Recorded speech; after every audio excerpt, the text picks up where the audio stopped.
ನಾನಿವತ್ತು ಹಲಸಿನಣ್ಣು ಯಾವ ಥರ ಕಟ್ ಮಾಡೋದು ಅಂತ ಹೇಳಿ ತೋರಿಸ್ತಾ ಇದ್ದೀನಿ ನೋಡಿರಿ. ಹರಳೆಣ್ಣೆ ತಗೊಳ್ರಿ.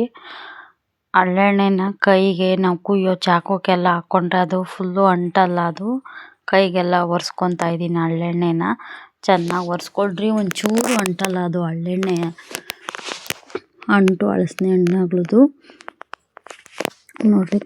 ಕುಯ್ತಾ ಇದ್ದೀನಿ ಇವಾಗ ನಾನು. ನಮ್ಮ ಚಾನಲ್ ಇಷ್ಟ ಆದರೆ ಸಬ್ಸ್ಕ್ರೈಬ್ ಮಾಡಿರಿ, ಲೈಕ್ ಮಾಡಿರಿ, ಕಮೆಂಟ್ಸ್ ಮಾಡಿರಿ, ಶೇರ್ ಮಾಡಿರಿ. ನೋಡಿರಿ ಯಾವ ಥರ ಇದೆ ಹಣ್ಣು ಅಂತ ತೋರಿಸ್ತಾ ಇದ್ದೀನಿ ನೋಡಿರಿ. ಕಟ್ ಮಾಡ್ತಾ ಇದ್ದೀನಿ ನೋಡಿರಿ. ಒಂದಿಷ್ಟು ಚಾಕು ಕಾಣ್ತಾ ಇಲ್ಲ ಅದು ನೋಡಿರಿ. ಯೆಲ್ಲೋ ಕಲರ್ ಇದೆ ಅದು ಹಣ್ಣು ನೋಡಿರಿ. ಇವಾಗ ನಾನು ಕುಯ್ತಾ ಇದ್ದೀನಿ. ಅದರಲ್ಲಿ ನೋಡಿರಿ ಯಾವ ಥರ ಕೊಯ್ಯೋದು ಅಂತ ತೋರಿಸ್ತಾ ಇದ್ದೀನಿ ನೋಡಿರಿ. ಈ ಥರ ಕೊಯ್ದು ತೊಳೆ ಏನು ವೇಸ್ಟ್ ಆಗೋಲ್ಲ.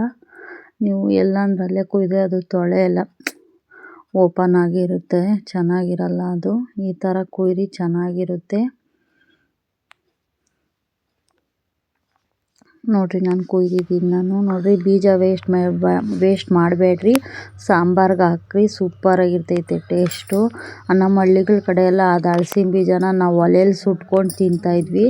ಇವಾಗಲೂ ಅವರು ಅದೇನು ತಿನ್ನೋಲ್ಲ, ಏನೂ ಇಲ್ಲ. ಇವಾಗ ಸಾಂಬಾರ್ಗೆ ಹಾಕ್ರಿ, ಹುಳಿ ಸಾಂಬಾರ್ಗೆ ಹಾಕ್ರಿ, ಸೂಪರಾಗಿರ್ತೈತೆ. Thank you.